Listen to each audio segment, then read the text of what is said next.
Welcome everybody to Beyond the Huddle. I almost forgot the name of the show. Beyond the Huddle, the FCA, the Central Arkansas FCA podcast where faith meets competition. My name is Josh Adair. So glad to be back. Glad to be here with you to talk about FCA and sports and ministry and life and callings from Jesus and today college ministry. So excited to share that. Got Zach here with me and also our guest Dayna Huckabee. So Dayna, welcome. Hey, thanks for having me. I'm excited. Yeah, it's great. That's good. Anything, Zach, we need to do to get rolling and going? What's the name of this show? I don't know. Okay. Beyond the Huddle. Beyond the Huddle. Yeah, Beyond we the got Huddle. it. Going deeper, trying to figure out what makes people tick and how they got to where they are and all those things. Cool. I'm excited. So Dayna, how long? Just a brief introduction of yourself. What if anybody's listening wants to know within reason of Dayna Huckabee, what do they want to know? Well, there's not a whole lot to tell, but Whatever. Originally from Texarkana, Arkansas, and Went to high school where? Arkansas High, Arkansas. the High. good side. Mhm. Well, used to be at least. So Arkansas High, played 3 sports, went to U of A, softball player there, graduate assistant coach after I got done playing 4 years. And then originally went on staff with FCA at the U of A. So I was kind of the campus director there for FCA. And then What years was that? I started in 2010. Yeah. So 2010 with FCA, I was on staff for about 6 years there.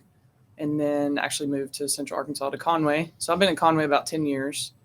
And then recently came back on staff with FCA last October officially. So did a bunch of random things, Yeah. shaved ice trailer, dog business, softball lessons full time for a long time. So Yeah. dabbled in that for a little bit before it came back on staff with FCA. So live in Conway now, single with a dog named Hank. Shout out to Hank. Hank's great. He's great. He's He's 11. Great. Love him. Man. Old Papo. But yeah, so that's me. Family's in Texarkana for the most part. Some in Dallas. So you played softball with Blair. Blair, you know Blair Perry? Blair Perry's been on the podcast. Shut your mouth. Oh, yeah. Why wasn't I here with Blair? Because her I'm going to be talking about Blair later, so this is great. Because her husband was here. Oh my gosh. Well, Blair and Caleb are incredible Yeah, humans, they and are- I they will are wait incredible. until we get to that later, but you're definitely going to hear about Blair. So, Yeah. Because ultimately I'm here because of what Blair, invested in my life. That's one thing I love about FCA is that there's always a blend, or ministry and life in general. There's always somebody who knows somebody who's influenced us to gotten us to where we are. So Right. Yeah. helped us out on our journey. We were teammates for 2 years. Thankfully, she got hurt. Sorry, Blair. But she broke her arm my freshman year, and I got thrown into shortstop to take her spot. And I didn't know that. it was scary. It was very scary. Scary? Yeah, it was scary. I mean, I pitched all through high school, which I'd played short when I wasn't pitching. Yeah. And then I get to college, and they had me at first base, which I'd never played on that side of the infield. And I was very confused. I was like, this looks weird over here. Left side, right side. Right. So, but all I knew was pitching or shortstop. And Blair breaks her arm like a few games into the season, and then they throw me out there, and I'm like, this is fast. Like, the speed of the game is crazy. But so she redshirted, so we got to be teammates for 2 years and best friends for life. So Yeah. love That's her. awesome. Yeah. It's really cool. Yeah. Yeah, she came on one of the first, it's within the first month She's great. that we did a podcast. Remember that? Yeah, I do remember that. I was here for that. That was good. Yeah. Yeah, they had a lot of good wisdom and insight, and I mean, she's talked a lot about the mental aspect of the game, and I really love that when we get the chance to talk to former players who played at high levels of just picking your brain and seeing, okay, what does it take to play at a higher level? Like, what does it take to go play Division I? What does it take to even be a collegiate athlete? Because I think there's a lot of athletes with the misconception that it's just easy. You can get there based on your athletic ability. But I saw when I was in college, I played soccer for a year. I wasn't there to play soccer. I walked onto the team, but I see scholarship athletes come in and they're burnt out within a semester. They're like, what did I get myself into? And there's a whole other level of this becomes a deeper responsibility more than it's just the sport that I showed up to and was good at when I was in high school. Right. Because the higher you get, the fewer spots there are. And outside of just the competition on the field, there's competition off the field of whose spot are you taking, because there are so many roster spots. So talking through that and kind of your journey through athletics from the earlier stages of your life, what did that look like for you? Recruiting process? What was your decision to go to the University of Arkansas? And kind of dive maybe deeper into some of your time there and how impactful that was for you. Yeah. So being from Texarkana, being from Arkansas, like you're a Hog fan. I mean, I was a Razorback in college or in high school. Literally. Yeah, I've been a Razorback my whole life. So fun fact, the U of A actually was not originally the Razorbacks. So Arkansas High was A Razorback before. First. Yeah. Wow. So anyway, Okay. random. No one cares about that. I like random facts. Yeah. So maybe fact check. Can we get a fact check on that? Yeah. Okay. Listen. They're not listening. I didn't know if they were listening or not. So for me, I think ultimately my dream was to always be a Razorback. I don't know that I really ever made sense of it that I could actually do that. I actually thought I was going to be a professional baseball player until I was like 11. I didn't even know softball existed. So I played baseball in 2011, and then I started playing softball. But I just loved all sports. And then when I got to high school, started to see that like basketball was really my true love. But softball was what I was just better at. And that was going to kind of be my ticket to college. And I just, I was kind of trying to decide between Monticello and U of A. But at the time, the U of A, they just weren't good. Yeah. And Monticello was really good. My role model growing up, Heidi Cox, who's the Benton head softball coach, incredible human, love her so much. I just looked up to her a lot because she was from Texarkana, and she went to Monticello. And I was like, well, I just want to go where she goes. But I just remember having a conversation with my high school basketball and volleyball coaches, and they were like, you could go to the U of A and completely change the trajectory of that program. And so when I really sat down and thought about it, I was like, this is my dream school. Like, I'm get to go play in the SEC with the best competition in the world. And so it really was kind of a no-brainer. But as a 17-year-old kid, like, you're trying to figure that out. It can be kind of hard because you're looking at, well, I don't want to play for a team that's not any good. And so I get to the U of A, and that was in my freshman year was in 2004. So things were a lot different then than they are now in terms of even just the recruiting process, the competition level. Like the state of Arkansas itself, the competition level is just so much better than it used to be. And, I was in the higher rankings of the better players in the state when I was playing. And then I get to the U of A, and I'm like, wait. Like the speed of the game was crazy. I'm playing in the SEC and all these things, and I was just overwhelmed. But my experience there overall, like, I don't regret it one bit. I love it. I'm so grateful that I got to play there. The relationships, the experience playing against, legends like Monica Abbott. And it's just, I contributed to her strikeout record. So you're welcome, Monica. But it was just like traveling around and playing the SEC schools. It was just great. Like, I just loved it. I wish. Whoa, hold on. Yeah, you just breezed past that like just one time? Strikeout? Yeah. No. From Monica? No. I swung at everything that girl was throwing. Oh. Everything. Okay. So up here, down there, she was like about your height. So 6'10". Wow. She's tall. She threw like low to mid 70s and was a lefty. Oh. So by the time she let go of the ball, it's already in the mix. It was from me to you, so a few feet away. Yeah. And I just was like, I'm just gonna swing at everything, and I'm bound to. I got one hit off of her in 3 years I played against her, so I was proud of that. Yeah. But claim to fame right there. Yeah. So my experience, right? I don't have many of those, but my experience at Arkansas was great. The people I met, the memories, all the things that, for me, the things that I cherish more are the things that happen off the field. But then I think back to just getting to play in some of these stadiums and to say that I played for Arkansas. There's a level of like pride in that because you're just grateful. because not many people get to do that. And I just remember it was just so special. You know, we'd have kids line up after the game for 30, 45 minutes to an hour wanting autographs. I'm like, did y'all just see that game? Like, we just got run rolled. Like, they don't care. They're like, you're a shortstop. You're my favorite player. And I'm like, okay, sweet. You know, and it just puts things in perspective. And so That's fun. I mean, I had some fun moments on the field, but I think the things that I remember the most from my experience were the little things like that. Mm. So, yeah. So your journey from you're seeing athletics yourself as an athlete, and then transitioning to FCA staff at the U of A. What did that process look like for you? How was the Lord kind of preparing your heart for ministry, and what did that call look like in your life? Yeah, so it was probably my sophomore year that the Lord really got a hold of me, and Blair, who was a teammate of mine. I remember my freshman year was just rough. Like, I wasn't playing well. I wanted to quit. Like, I just, you know, hanging out with the wrong crowd, doing all these things, and just never really finding my footing. And I just remember looking at her, because we were in the same situation, the same team dynamic, the same struggles with just not feeling like we're being encouraged and poured into from the coaching staff down. And it was just hard. It was very, very hard. The coaches that recruited me, I did not play for my freshman year. They left. They resigned. And so I'm playing for a new staff. They don't know me. They're trying to establish themselves, that whole thing.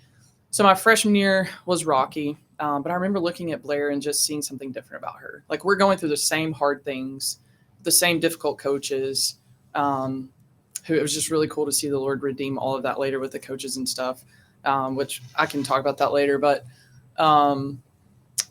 seeing the joy that she had, there was just something different about her. And I'd just never seen that before. I'd never, like, I would say, like, I knew about Jesus and all of those things, but to see it lived out, I think that's the first time that I've actually seen that. And to do it in a place that was just, you're just constantly getting hit with things over and over and over. And so my sophomore year really just committed to Christ. I was like, I don't know what this looks like, but I want to follow you. And I was so blessed to have someone like Blair to get to look at and to watch and to see that modeled for me. And there was also a woman named Linda Molman. She's in Fayetteville, still doing her thing, discipling women, coaches, athletes, sorority girls, all the things. She was in sports ministry like us with a different organization, but she would just show up to practice. And I'm like, what's she doing here? Like, she would go on runs with us. She would just be there. But her and Blair both just, they changed my life because of discipleship. Mm-hmm. They invested in my life. And so from my sophomore year on, it was this constant investment that they made in me every season of my life, where they walked alongside me. They met me early on in my faith, showed me how to really, like, what that looks like to dig into the word, to pray, all of those things, and just doing life with me.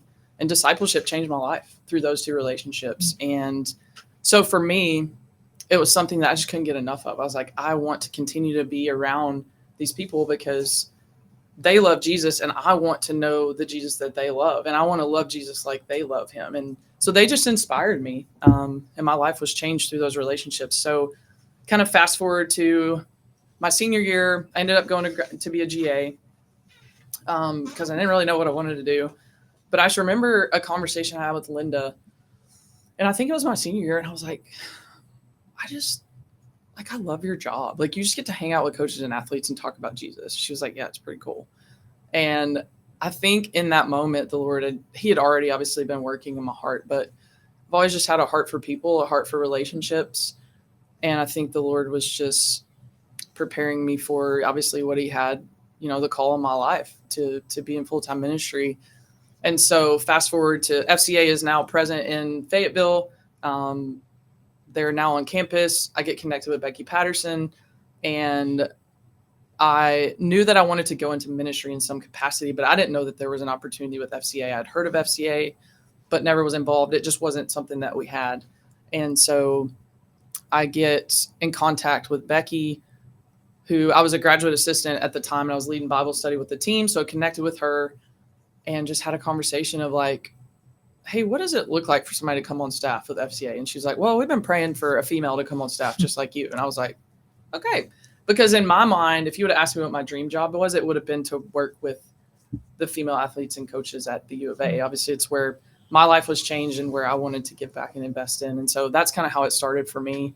So what did it do for you when you heard Becky say, we've actually been praying for somebody like you, like think, oh, that's me? Like I'm the one, I'm it? Or I mean, honestly, I kind of did have that feeling. I feel like the Lord, because I had some other options. I had like an internship I could have done with the church through like some really close friends.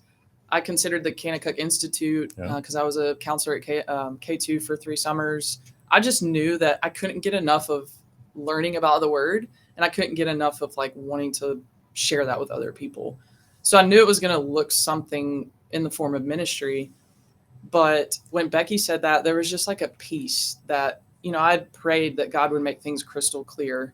And I just felt like it was so clear. It just felt like he was saying, this is where I want you, because he knew my passions. He knew my heart, like obviously for athletics. And he gave them to you. It just made sense. Right. Yeah. It's almost like, he did it on purpose. Crazy. Right. I don't know. Just took you a little while to figure it out, but yeah, we can be that way sometimes.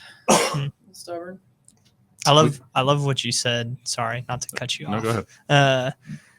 I love what you said about Linda, right? That's how she was present, and your thought was, what are you doing right now? Right. Like, what what's your purpose of being here? And it's funny to, like, as staff, watch that happen within students. Like, I can see that in students all the time when I'm on campus. Like, you keep showing up. Why are you here? Even coaches sometimes, it's like, and sometimes at first when I was getting on campus, I was like, well, am I supposed to be here? And I was like, no, this is my job. This is what I'm supposed to be doing.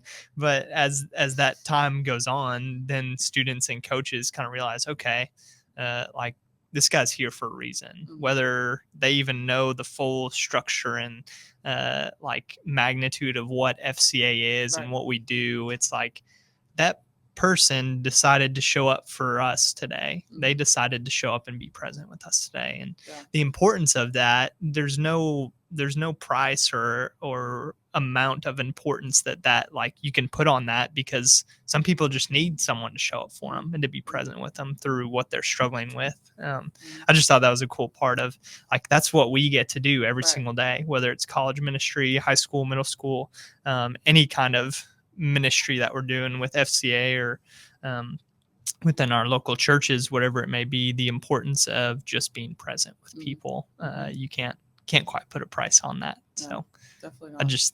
That's so important in what we do. I was at a junior high school this morning, got to deliver breakfast pizza. It was phenomenal. If you've never had breakfast pizza, Casey's, you're not paying me for this, but check out Casey's gas station breakfast pizza. It's phenomenal. But Casey's, if you do want to be a sponsor, please reach out. Absolutely. No. We're not saying no. I'm just saying it hasn't happened yet. I'm an Illinois boy, Casey's. That's all we have. That's all we have in Illinois is Casey's. So hit us up. We're going to have to pray about that and see what we can make happen for that. Right. I'm dead serious. Yeah, let's go. Fields of Faith, whenever we did Fields of Faith, we fed the band Casey's Pizza. It's so good. Anyway, got to go and got to love on coaches and just walk up. I was taking the pizza boxes out, trash to the dumpster, and there's 2 track coaches outside for junior high track, cross country. They're getting ready to do a 1K, and I'm like, I don't even know how far that is.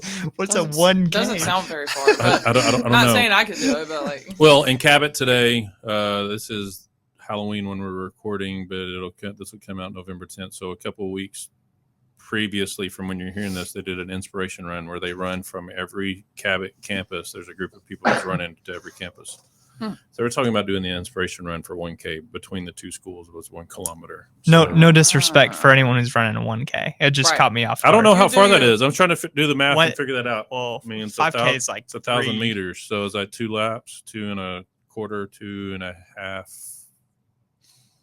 I'm fact checking right now. Yeah, fact check. Sure. We got to figure out. We got to figure out what Arkansas is not is fact checking today. Is not fact checking. It's okay. So anyway, taking the boxes out and they're telling me all the things they're doing, but it's just part of conversation. Just comes up. We were just talking life, and one of the coach's sons was playing soccer, and my daughter's team beat his out. So we're talking about soccer and schedule and family and life. And the other one beside me was like, "Yeah, and I'm about to have another skin cancer cut off and doing genetic testing and all these things." And that stuff just wouldn't happen. They were just so happy to see Zach, like you were saying, like, thanks so much for being here. Right. Thanks so much for sharing. But I got to just pray for the coach who's going through everything and said, thanks so much. I wasn't expecting that today. I'm like, well, I wasn't either. That's why I'm here. But I'm just here. Yeah. We get to do those. Yeah. And when we're around people, around coaches more, what's the word? It's leaving me. More consistently, but intermittent whenever you show up, but you're there and they expect to see you. And sometimes you're like, I hadn't seen you in a minute. Where you been? Mm-hmm. Yeah. Those are things that make me think, oh, I need to be back here more often. Right. All these other things that I get to do are great, but they're really expecting me to show up, to be around and influence. It just reminds me, while you were sharing, I've had this thought several times, but all Christian ministry and all discipleship is a follow me ministry. Mm-hmm. As 1 Corinthians 11:1, follow me as I follow Christ.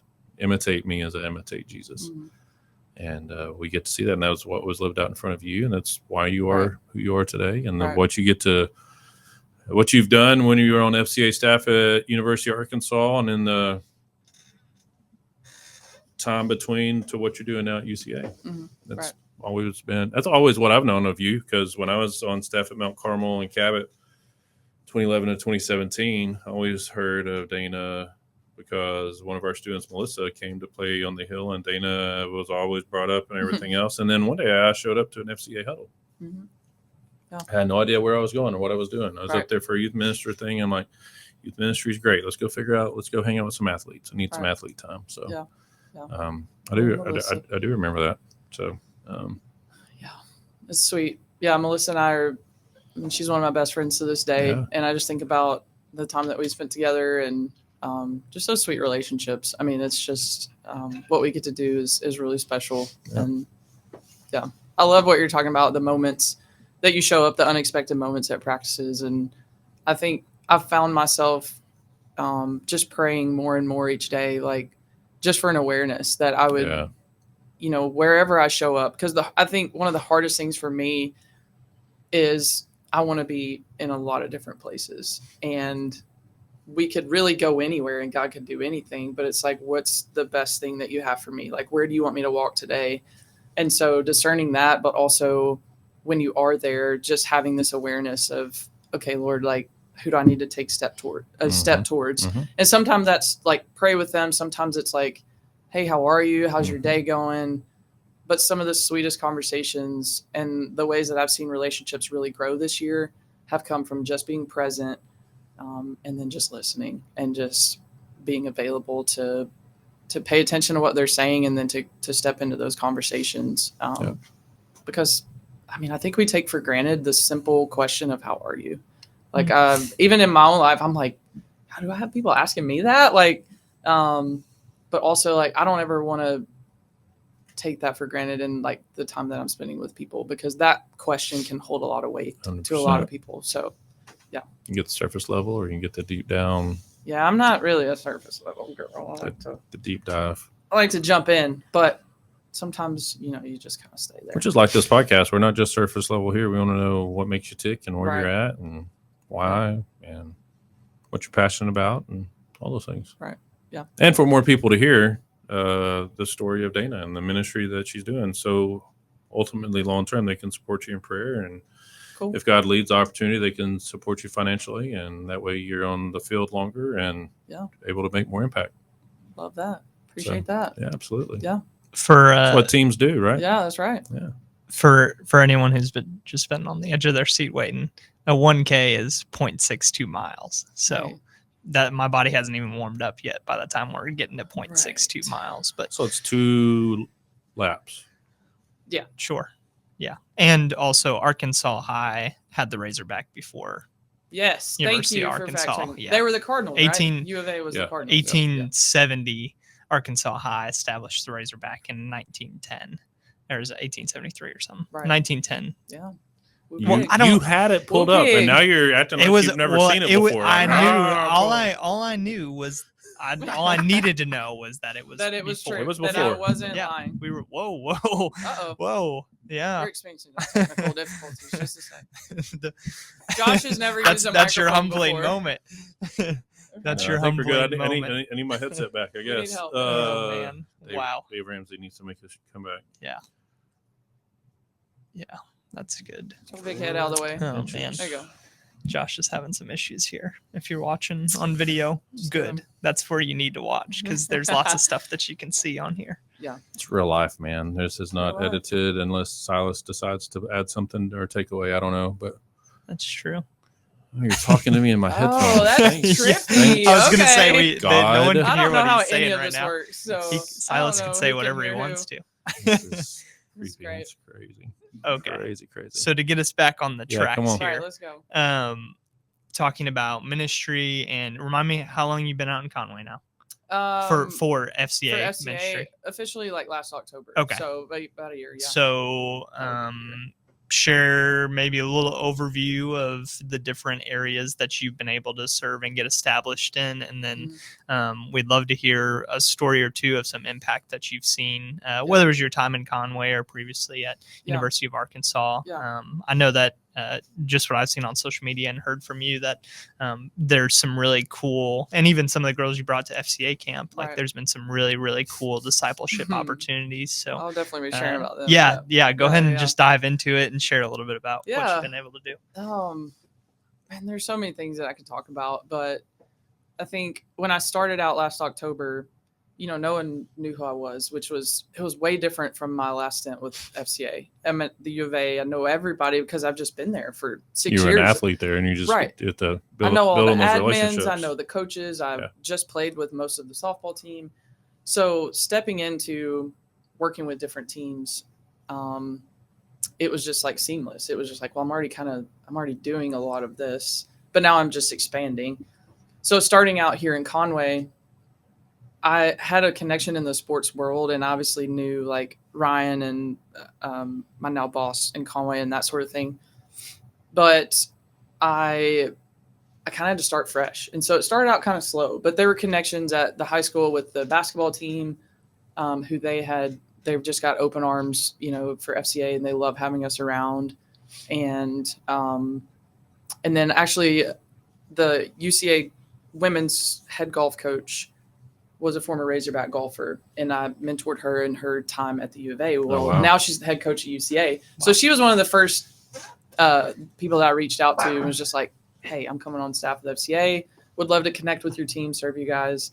So that was fun kind of stepping into working with that team. And they have, 5, 6, 7 girls on their team that are international students, like more internationals than – so you have the nations at your fingertips, which is just cool. I love that. I love that about that was always something that was so cool with U of A, FCA, all the different teams you're working with and just people from different places across the globe.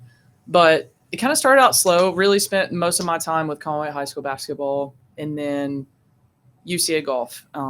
Just kind of got my feet wet, trying to just build trust and build relationships with, people and get to know people. And then January comes and it was just cool, God's timing and all of this. But I'd originally tried to jump in with UCA softball, but the door wasn't open yet. And that was fine. I was like, I'm just going to go where God wants me to go. I was just so thrilled to be back on staff and doing ministry full time again. And I was like, wherever that is, Lord, take me. And so January comes, I get a call from the then head coach at the time. Or she called Ryan and then she's like, hey, can your girl come out to practice today? And he's like, well, let me check. And it's like 1:00 or something at this point. And like, I couldn't come because she wanted me there at like 3. I was like, how about I come tomorrow? So I go introduce myself. It was just cool because they had all reached out to their coach back in December, like the kind of their exit meetings for the semester. And we're talking about, there was just a large number of them that wanted to grow in their faith, but they didn't have anybody to lead them. Wow. Well, I'm over here bebopping around Conway. Like, obviously I'm a former softball player, so I love the sport, but I'm just kind of doing my thing and just doing whatever's in front of me. And God was stirring something here, but also like being able to reconnect me with a sport that, I love and that I'm passionate about. And so they already had a Bible study going. They just need somebody to lead it. And I knew one of the girls on the team because she was from Greenbrier, a local kid. And so jumped in and started leading that Bible study. And it was great. Like spent a lot of time with the team. and really have invested mostly in those 3 teams: the golf, the basketball, and softball.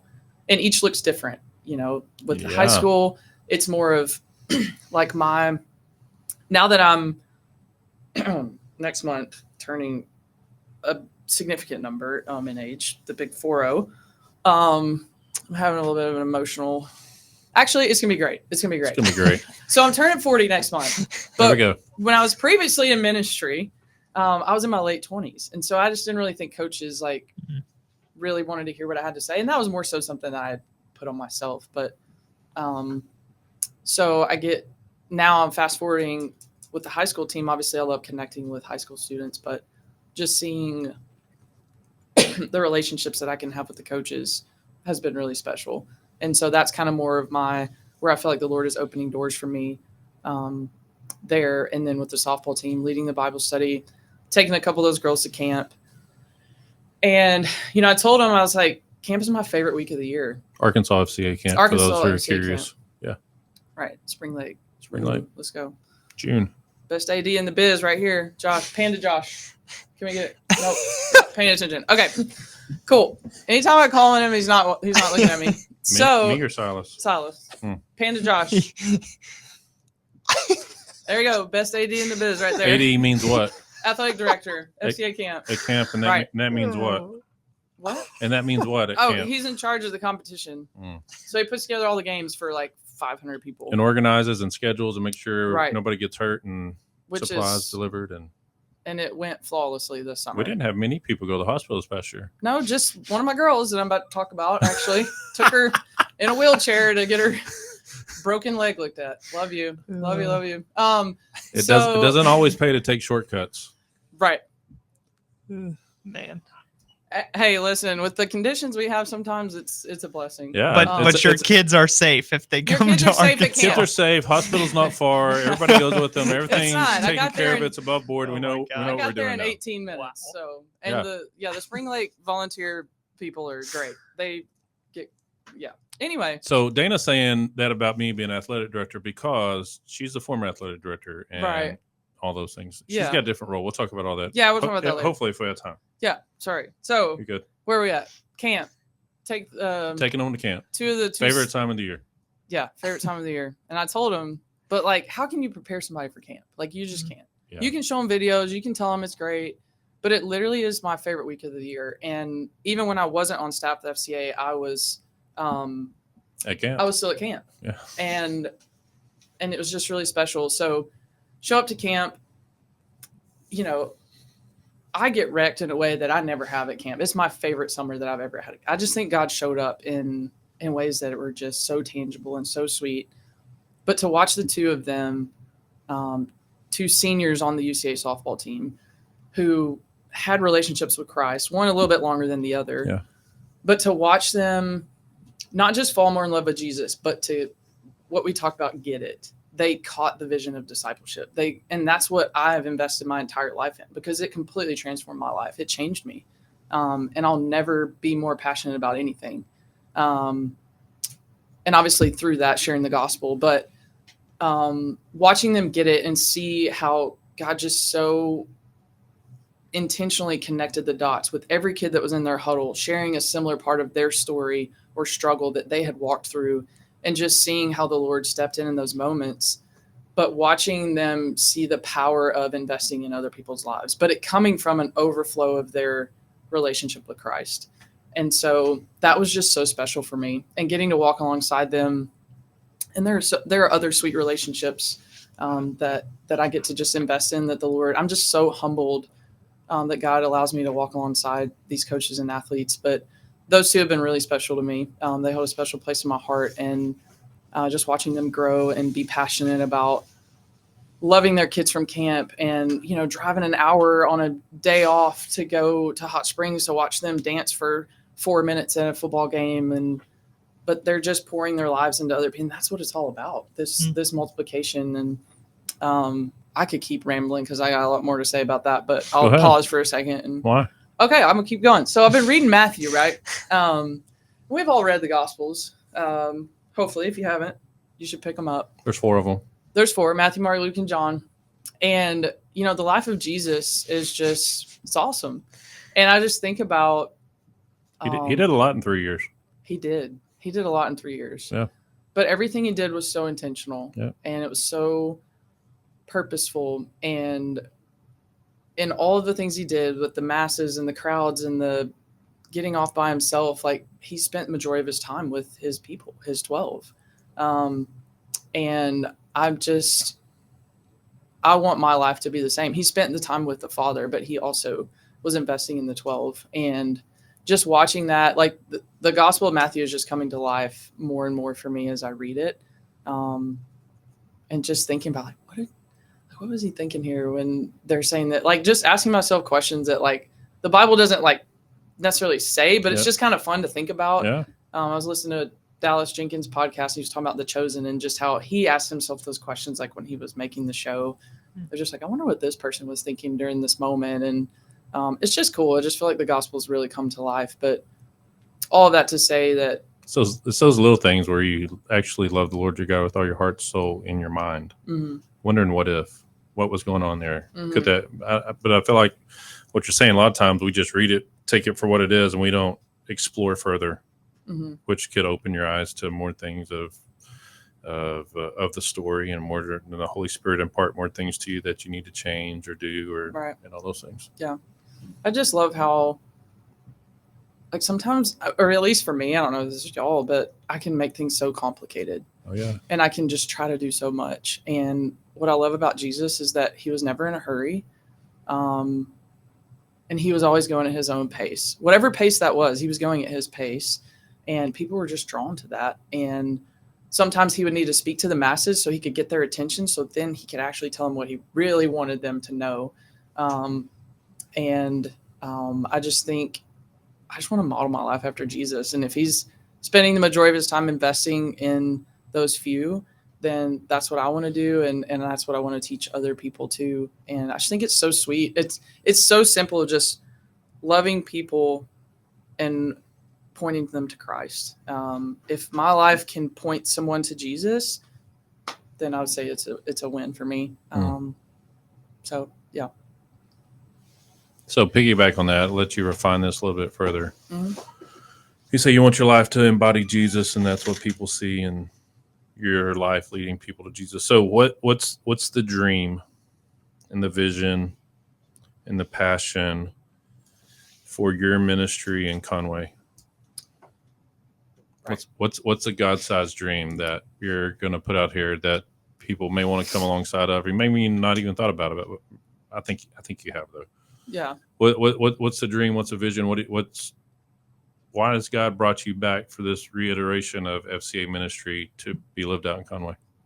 Yeah, I think, I think a big dream would be to see, for lack of a better term, like a spiritual leader on each team on campus. But not just someone that's on fire for Christ, but someone that's leading their team. Yeah. Someone that's investing in their team and discipling their teammates, or coach it. Really, ideally, I would want it to start from the top, from the coaches down, and seeing that vision, which I think God is on the move at UCA, and he's doing big things, and that's already, but even in the high schools as well. And there's a few more of our staff that work more closely with the high school teams. But to see not just this first level of leadership, but it go deeper and deeper, and you start to see teammates discipling teammates, and then those teammates getting into the high schools and them going out and investing in kids, and just to see layers of investment. But I think, it has to start with that first leader. And so I think that's kind of been my prayers, like, who is God pushing me towards, not to neglect at all the lost and those that don't know Christ. Right. But ultimately, I'm one person, and I have people in front of me that God is coaches and athletes that don't know Jesus, that I'm trying to love and point to Christ and share the gospel with them and those types of things.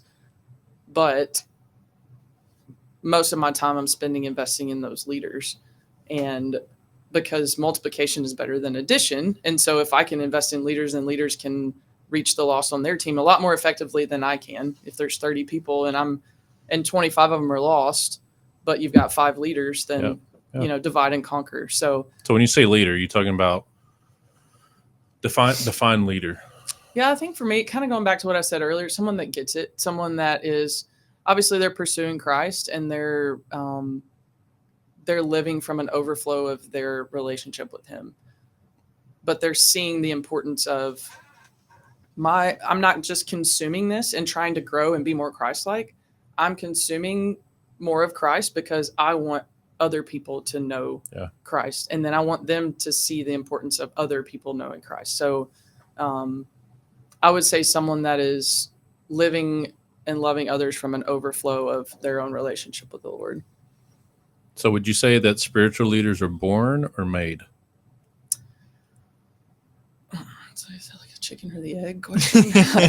I mean, obviously, well, in the world we hear leaders are born or made, but we imply spiritual leaders. People who are believers in Jesus, are they born, or as soon as someone has dedicated their life to the Lord and they're living for Jesus, are they the leader, or is it somebody who is being discipled over time and that's the leader? Does that make sense? Does that make sense? Yes. I think overall, if I had to pick one answer, I would say they're made, because I don't think we come to Christ and we're just left in that position. Yeah. I think when we come to Christ, we have a responsibility, and we're put in a position of influence, because I think I interchange leadership and influence. 100%. And so as followers of Christ, we are called to influence people. And so I think we all have a certain level of leadership that's like a baseline. Yeah. But it's I like that word influence better than leadership, because a lot of people check it out. I'm not a leader. Well, do you influence somebody? Right. Because we've said in FCA for a long time, 5 years that I've been on staff, is we work to influence those who influence other people. Right. Yeah. So basically we're leading them to lead other people, but you change that to influence. Well, everybody influences everybody. Right. And I think it takes some of the pressure off of leadership too, for those that don't think because I've been in that place at camp this summer. I'm in a new role at camp, and I won't go too far into camp, but I was now the Huddle leader coordinator. So I'm in charge of basically mentoring all of the female Huddle leaders that are leading our campers. And I'll never forget. College students. Right. And so it's like night 2 of junior high camp. And I'm hearing all of these lies. Like, you're not good enough. You don't know what you're doing. You don't know how to answer these questions. You don't know how to help these college students. I'm like, this is what I do, on a day-to-day basis. And this is what I feel like, and I'm not good at saying what my gifts are, but I feel like this is what God's put me on this earth to do. And you've been hiding around in athletic director world for way too long. Well, you can talk to our state director about that. Well, I'm just saying, but we can say that now. But God's timing was so perfect, because, and there's just so much to unpack with that, but God knew exactly when he needed me back in that role. But I just remember it was like night 2 of camp, and I'm sitting in there in the back, and I just feel it start, and I can't get it off my mind. I'm just thinking all of these things, and I'm wrestling with all of this. And I grab Angie Heaton, one of our staff in the Hot Springs area, and I'm like, we got to go talk. And I'm just losing it outside, because I'm just believing these lies that I'm not good enough to lead these college students. And I'm like, what is going on? But I think when you interchange those words from leader to influence, or leadership to influence, it just takes the pressure off for people that don't think that they can lead. That's why it's just so important to have people in your life that are calling those things out in you, like calling out your strengths and helping you sharpen your weaknesses and those types of things. So. Yeah, that's awesome. Yeah. Got anything, Zach? I just want to go back to what you were saying about Jesus and his life and his ministry. I grew up going to church camp my whole life in Illinois, and it's different than FCA camp. We competed, and there was a lot of competition, and I loved it. But there was also a lot of students I saw that had this emotional high of camp of we finish up and we're done. And then how do you go practically live that out on your school campus or in your day-to-day life? And I feel like that's the challenge we run into with students, coaches, even our own lives. At times it's like we get on this spiritual high of, man, I'm here everything is focused and centered so that I can have this meaningful time with God. Like that's the goal and the structure of camp is to have a meaningful experience with God. But then after that, we have to make that meaningful structured time with God in our daily life then too. And that's the goal for our students. And even as staff too, that's like, I love FCA staff because it's a bunch of just misfits. I feel like that may not be the best word, but in terms of like, I didn't feel called to like regular vocational church ministry. I felt called to ministry, but I knew it wasn't within. So we're a bunch of ministry misfits. We're a bunch of ministry misfits. Okay. Yeah, right. That's what you can call us. Traditional church. Okay, cool. Yeah. All right. All different denominations, all different callings and backgrounds, and just a deep love for Jesus. And that's like the essence of I think what FCA is rooted in our staff, and it's so cool to just see that played out. Of like, I feel like you get such a realness and you just see people that are so down to earth because either and no disrespect to anyone who's done this, but like we haven't gotten the highest level of theological education that we could possibly have, but it's more so of like we desire that relationship more and more every day, which is the goal. That's the call as a Christian.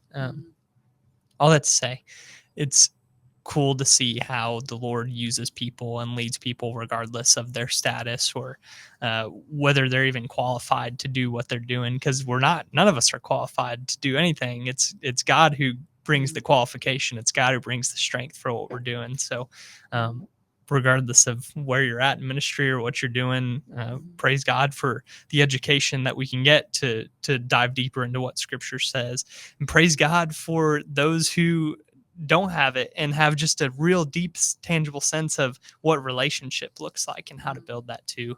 But I feel like those things just go hand in hand, and I love seeing the combination of that on our campuses. That's cool. But yeah. So if Dude Perfect is almost athletes, we're traditional ministry misfits? Sure. I'm not sure that quite rolls off the tongue the same way. No, but I'm trying to figure it out. Throw it in Chat GPT and see how they can clean it up. Yeah, well, I'm thinking about how we do that as a shirt for people, but no, I thought about that, and I felt that too. Is like, all right, I'm not a traditional ministry person. I've done that a lot of my life, but I'm not that anymore. So how do we? I'm just really amazed.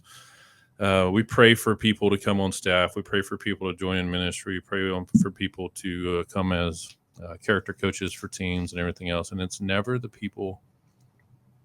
I don't know what this says about me, but it's rarely ever the people that I would hand select myself.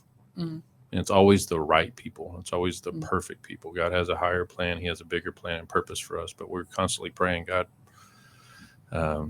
Alarm goes off and went off today during a high school huddle at 10:02. Luke 10:02, pray for the Lord of the harvest. Harvest is plentiful. The workers are few. So I pray that every day, and just the opportunities that come along and for ministry to happen, the conversations with parents to adopt teams or schools or to come alongside to lead a Bible study on campus. Because like you said, we can't do it ourselves. We have to train, or as in FCA terminology, we engage, we equip, and we empower them to do ministry to multiply. And just a lot of fun. It's really good. How much time we got left? 3 minutes. Okay. I before we wrap up, I just got to hear some thoughts here. The NBA season just kicked off, and if you can summarize this up in 3 minutes. I know you're a Mavericks fan. Okay, I knew where we were going here. Okay, I know where we're going. I'm ready. So I need from a Mavericks fan. The February 2nd, 2025. Right. You got two right here. Okay. Two Mavericks fans. You're a Mavericks fan? Okay. Since when? What year? Since 2020. Sweet. Okay. Yeah. Cool. Reunion Arena? I mean, 98 for me. Okay. But yeah, you're just a little older than me, not too much. So what are my thoughts? My Chicago Bulls are 4-0 to start the season. Totally unexpected. It won't last for long, but I'm enjoying it while it happens. The Dallas Mavericks made a huge trade to release their once in a generational talent. But know now the Or using the details. terminology of today's teens, they sold. they sold. Right. That's They good. stupid is That's what so they are. good, man. So did that with the and Yeah. I don't really believe in luck, but I'm gonna use it for lack of a better term. Luck of the draw of the NBA lottery. Mhm. Did that work out good for the team? Do you think? Well, Are they better know, now without Luka? No. In the long run, no. But right now, it doesn't seem as if they are. I will say that I'm that fan that believes in us every year. It's a fault of mine.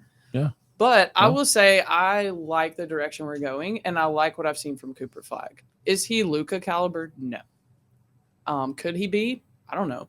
He's like got some Dirk tendencies, which makes me excited Not because opposed by that at all. Dirk is my favorite player of all time. Yep. He's who made me fall in love with the Mavericks. So I see some Dirk in Cooper Flag, not comparing them at all, but also Start building the statue. I think Cooper and love you, Dirk. You're not going to listen to this podcast, but I love you. If you do hear this someday, Cooper's just a little more athletic than you. So I think we're going to be fine, especially when we get Kyrie back. Yeah. And I like the pieces that we have. So I feel good about this year. Sure.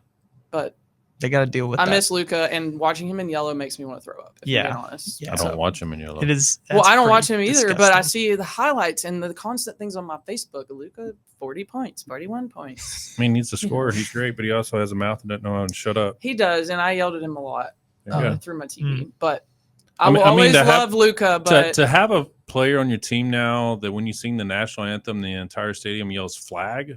Right. I mean, yeah, that's pretty electric. That's just different. That's pretty awesome. That's really different. That's so good. Yeah, all right, we got to close this out. We could go on for a long time with Right. like we do with all of our hosts, and we'll have Dayna back, and hopefully we have Dayna back with some of her people she's been discipling on the softball team, come back, share their stories and what's actually happening in the dugout, in the locker room, on the field, all those type things, just to hear their stories as well. So with that said, Dayna, thanks so much for coming. Zach, thanks for being here. And that's the end of our Beyond the Huddle podcast today, where faith meets competition. Y'all have a great week. See you next week.